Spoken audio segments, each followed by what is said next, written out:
জানি জানি বলো তো আরিয়ান। আচ্ছা তুমি চুপ করো, তুমি বলো। তারপর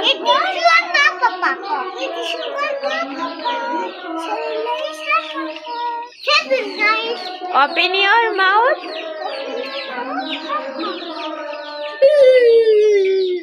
শোনো শোনো, আমি বলো তো আরিয়ান, বলো তো কাউ মানে কি?